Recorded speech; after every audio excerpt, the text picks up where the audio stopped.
Welcome to Sistery History, the podcast where we two sisters discuss a historical event or experience, but instead of facts and figures, we focus on the senses to offer a different perspective on things. In each episode, we'll take a few historical primary sources and have a light-hearted chat about sounds, smells, tastes. You get the idea. I'm Big Sister Laura.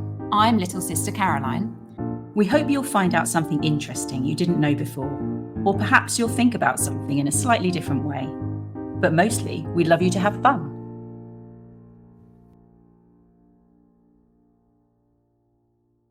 Welcome to Season 2, Episode 2, The Body Politic. In this episode, we are getting political. Classical Athens is widely considered to be the birthplace of democracy, although it's fair to say that there were democratic elements in other Greek states at this time too. In the 21st century, we're perhaps most familiar with representative democracy, where decisions are made by a smaller group of elected individuals on our behalf. But classical Athens was a direct democracy. The people voted on policies themselves, elected officials, sat as jurors, and served on the city council. Today, we're thinking about what your average Greek citizen would have experienced when they carried out these civic duties. Where did you go to participate? How did you vote? Was it noisy? What could you see? Let's find out.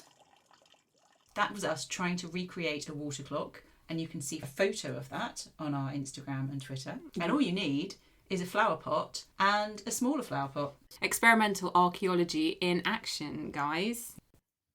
So, Laura, we need to just caveat all of this right now and say that these privileges were reserved only for adult male citizens, don't we? We do.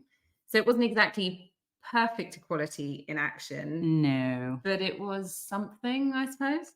It was a good start. And who is helping us along on our democratic mission today? Well, we have our good friend Aristophanes.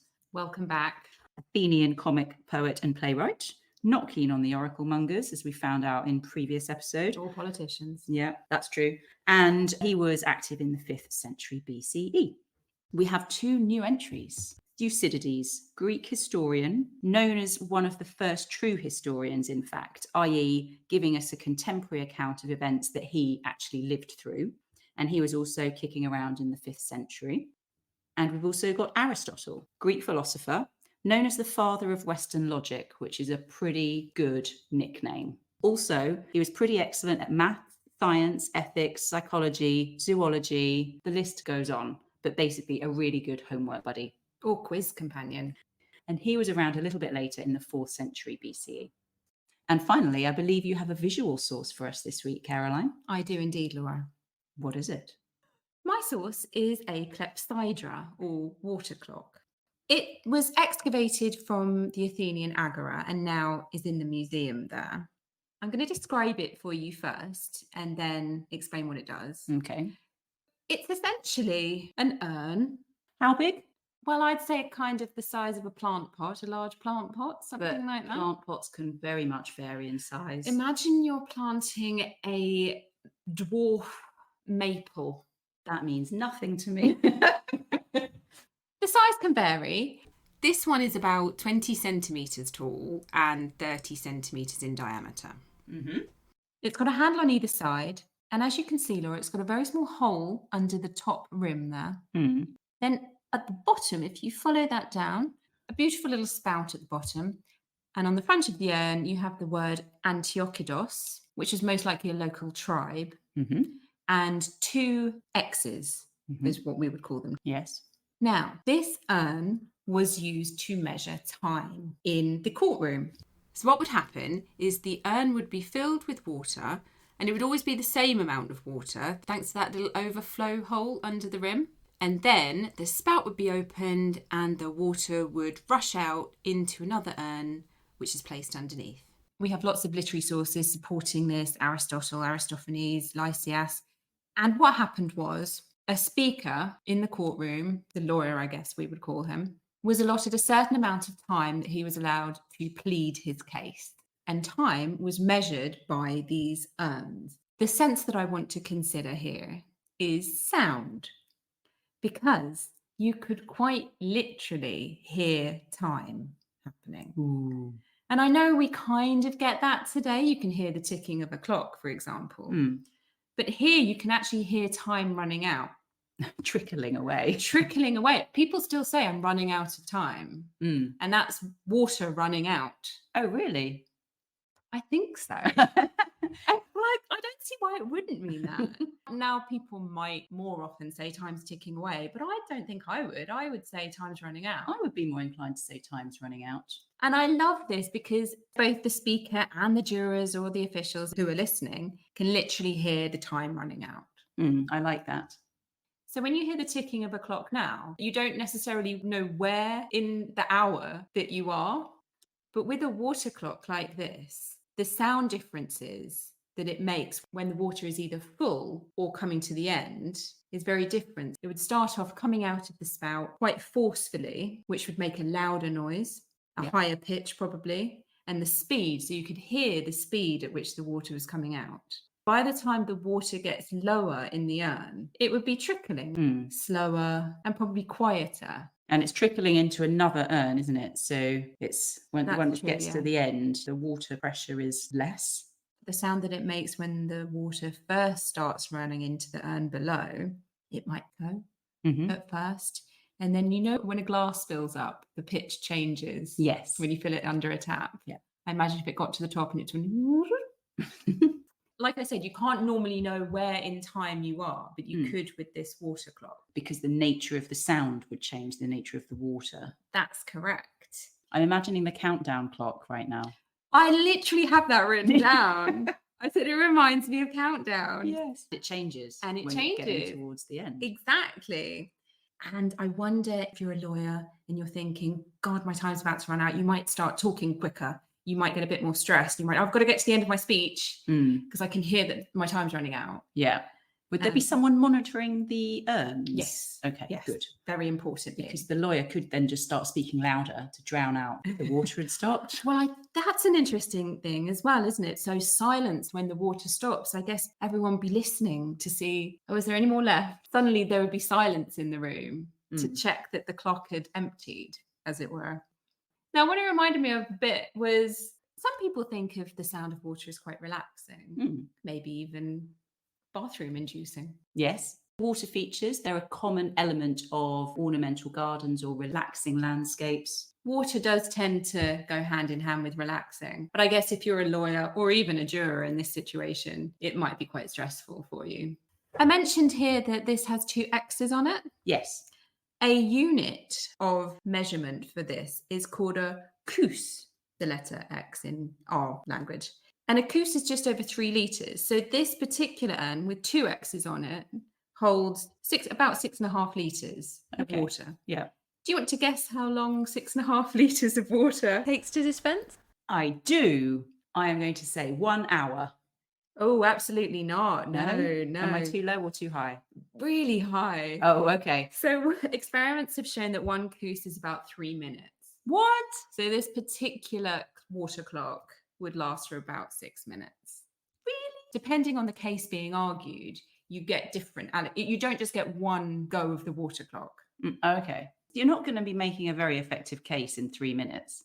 The water clock was actually bunged up for calling witnesses. That didn't eat into your allotted time. Okay. Which is nice. Yeah. One of the sources gives an example where they're allotted 11 water clocks for their case. One wonders whether they couldn't have just found a bigger urn. There may have been, I suppose, an urn with, I don't know, maybe there were bigger ones that held 3, 4, 5. I hope so. I have faith in the Athenian pottery economy, and they could do that. That leads very nicely on to my first extract, which is Aristotle, and an extract from the Athenian Constitution, section 68. And this is a description of voting in court cases. So it's linking into your courtroom theme. Perfect. And what I want to focus on here is sight. When the speeches are concluded, each juror is given 2 ballot balls, one pierced and one solid. This is done in full view of the rival litigants to ensure no one receives 2 balls the same. 2 urns, one brass and one wooden, stand in the courtroom in distinct spots so that no one may surreptitiously insert ballot balls into them. In these, the jurors record their votes. The brass urn is for the effective votes, the wooden urn for unused votes. The brass urn has a pierced lid that can only take one ballot ball to prevent people from casting 2 votes at a time. A juror votes with his hand closed, so as not to show either the pierced or the solid ball to those present. You don't want to show a pierced ball to anyone. Good Lord, no. Sights then. Lots of stuff in this passage is all about the visuals, what you can see, and then at the end, what you can't see. Okay. At the beginning, Aristotle tells us that this voting activity is done in full view of everyone. Now, bearing in mind that juries were really big in ancient Athens, there could be anywhere from 501 jurors to 2,501 jurors. That's too many jurors. Isn't it? It's a lot, isn't it? So there's always an odd number so that you don't have a tie. Fair. Makes sense. But potentially 2,501 jurors. It seems unnecessarily large. Yeah. And then you've got to watch all of them put their balls in a box. But the point is, you've got to see everyone doing it, because the idea is that it's transparent, it's fair, it's equitable, and everyone is going through the same process. And you've got that structure, and it's a visible demonstration of Justice. Fair process and justice in action. So the visual is really important. The 2 urns, Aristotle tells us that they stand in a distinct place in the courtroom. So he's saying that they're easily visible to everyone. They're not just hidden away in a corner, they're on show. So it's important that they can be seen.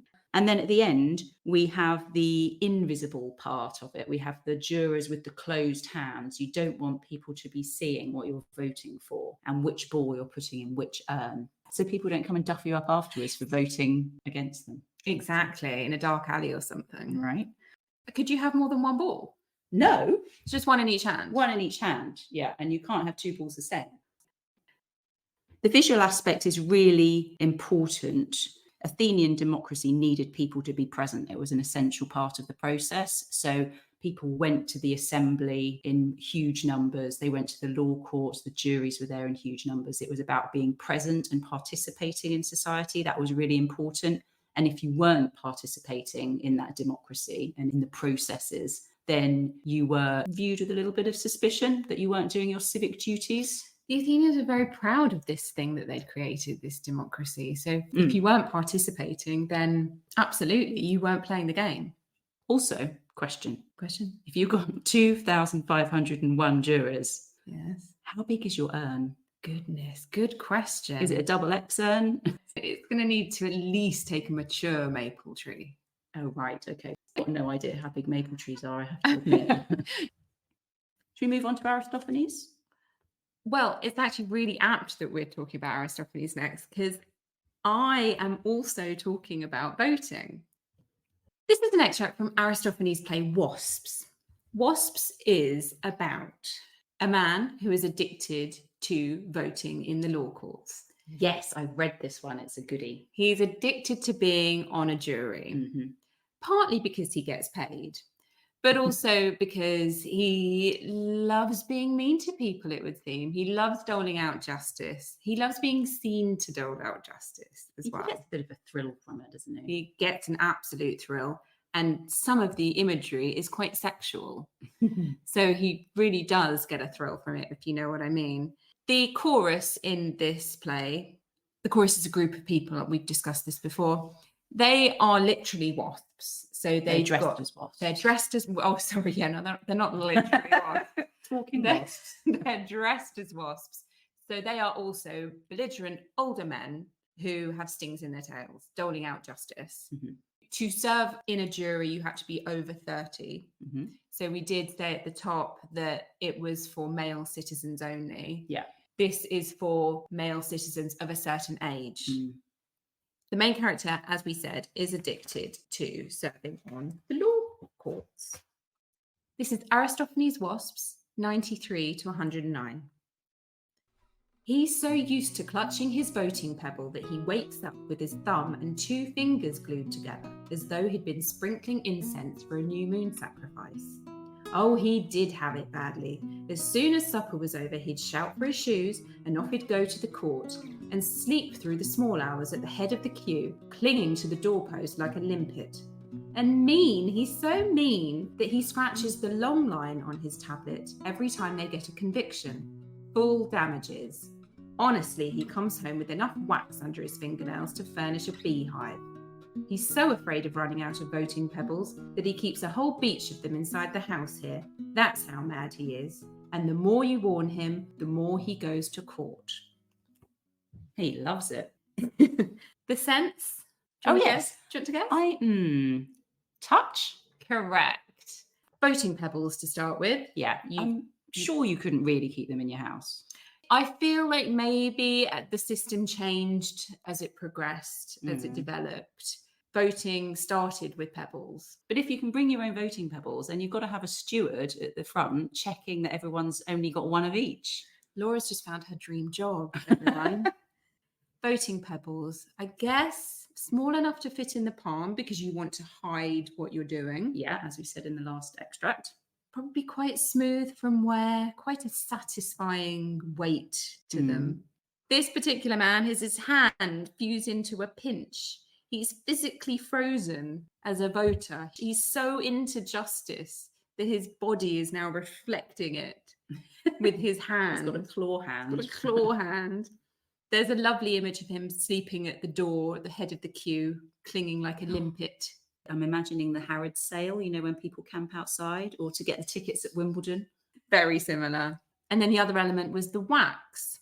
Now, this is a time where literacy may not have been very high. In fact, let's just be honest, it wasn't very high. The jurors were given jury wax tablets, maybe to make notes on if they could. But in this instance, he's talking about drawing out the sentence. So you listen to a case. Maybe you've decided he's guilty, he or she is guilty. And then that extract there described drawing the long line. So a short line was for you pay a few damages. Okay. And the longer the line, the more damages they would have to pay. Right. Our chap in this particular extract, he likes people getting totally screwed for high levels of damages. And that's why he's got so much wax under his nails. Yeah. Because there didn't have to be that level of literacy, this shows the democracy in action, right? It's not just the elite taking part. So it is truly accessible to your general citizens. Correct. As long as you're over 30 and a man. And a man, yes. Wax also lingers under the nails, doesn't it? And also on the skin, it gives you that feeling. So you'd be going around all day, I guess. Again, that physical evidence of justice, of you partaking in Athenian democracy. Yeah. It's literally in your fingers. Yeah.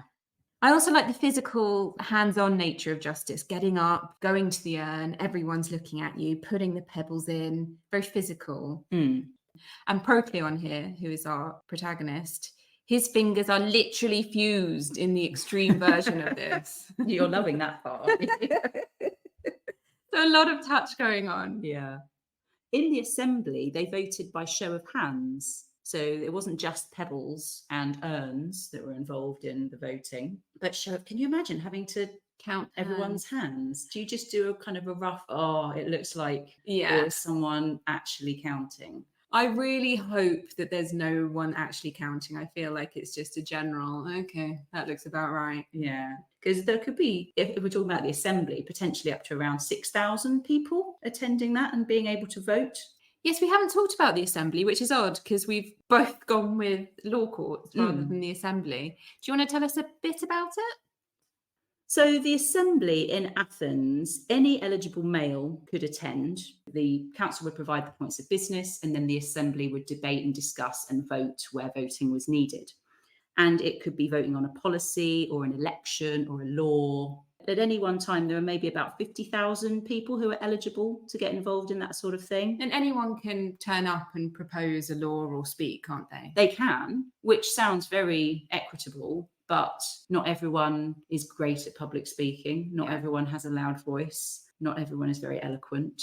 There were a small amount of people who were regulars on the circuit, so to speak. On the after dinner circuit. Yeah.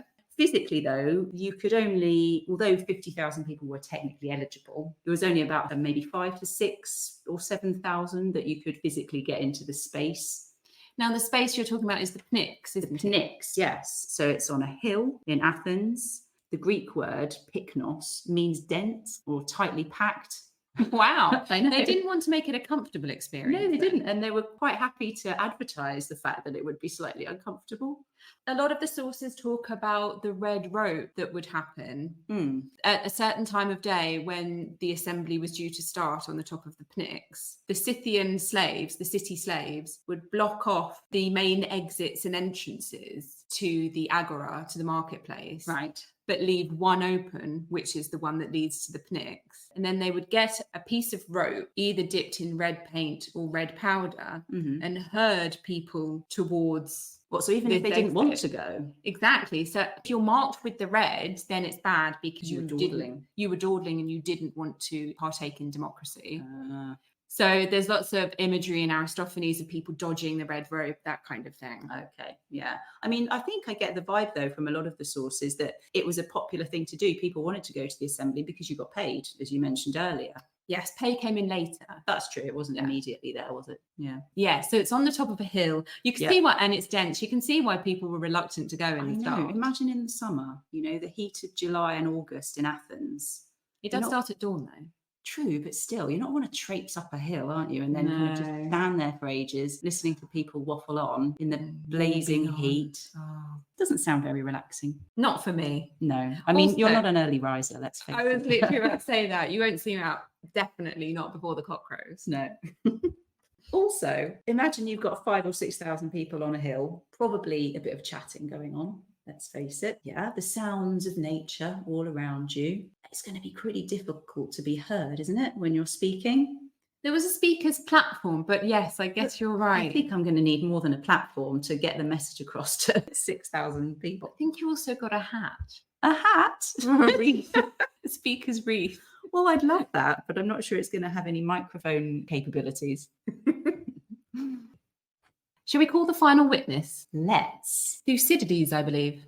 This particular passage is where the Spartans are debating whether to declare war on Athens. So it's not Athenian elements we're talking about here, it's Spartan elements. And here I'm focusing on sound.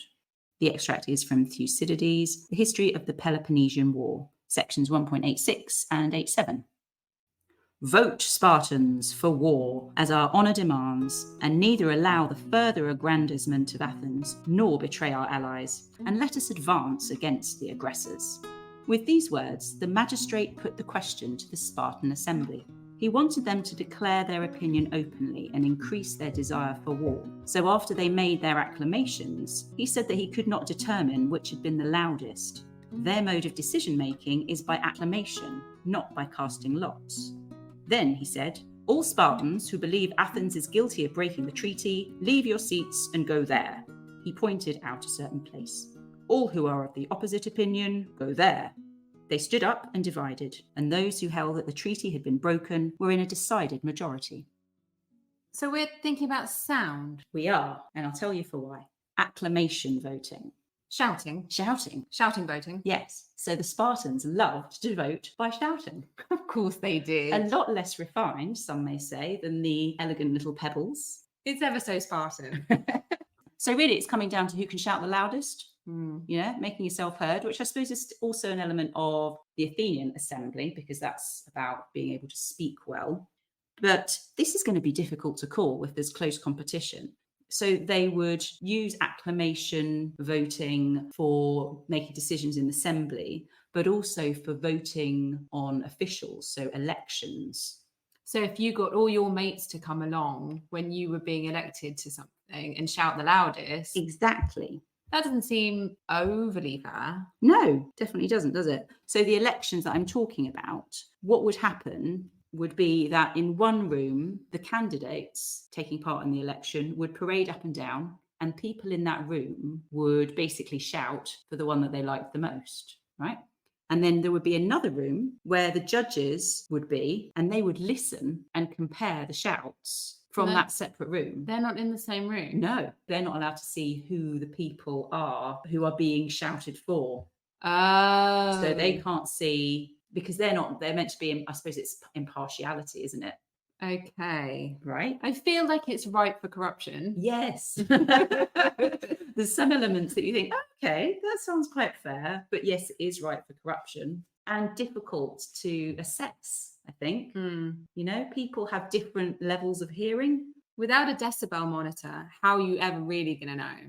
So this for me has a tendency towards the rowdy. I'm thinking House of Commons. Hear, that kind of thing. Here, Banging. order. Yeah. You know, when there's they just get a bit feisty and they all start talking over each other. It was quite a common feature of not just Spartan, but I think Athenian, that people would boo if they didn't like something. They would heckle. Comedy stand-up gig going a bit wrong on a Friday night. And if there was a speaker or someone who was less experienced in this or more cautious, more nervous, then they're going to get overpowered by these rowdies. They're going to get ripped apart. I know. It's dog eat dog.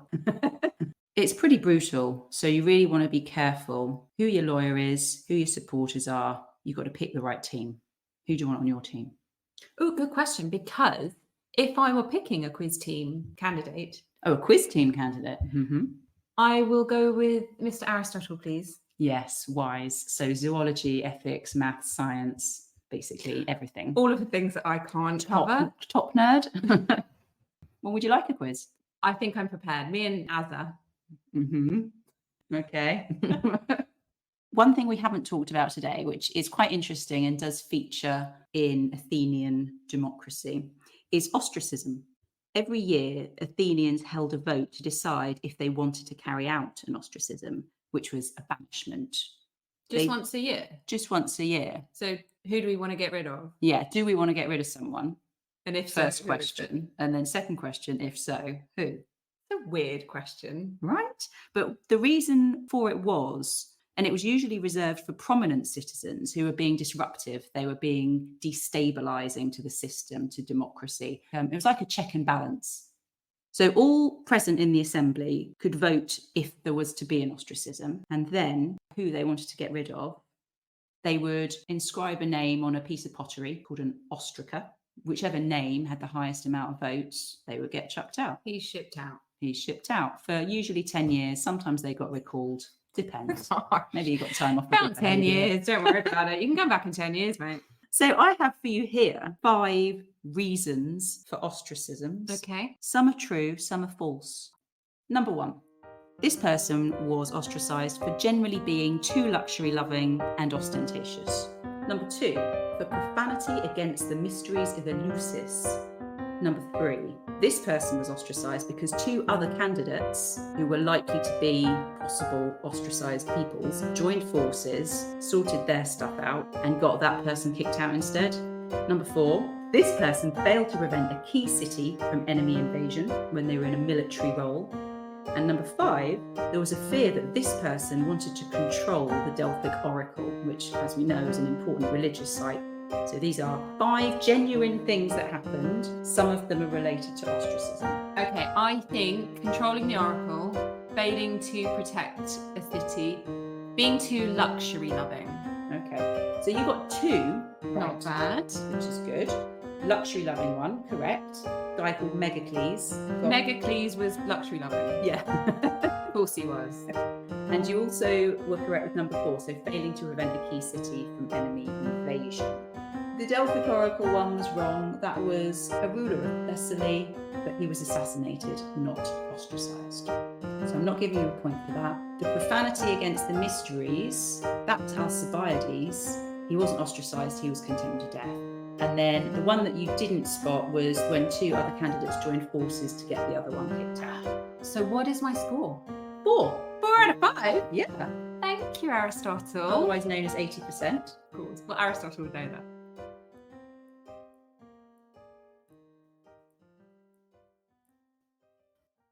Thank you for doling out some democracy with us today. Why don't you join us next time? And in the meantime, remember to like, rate, and subscribe wherever you download your podcasts. Bye. Bye.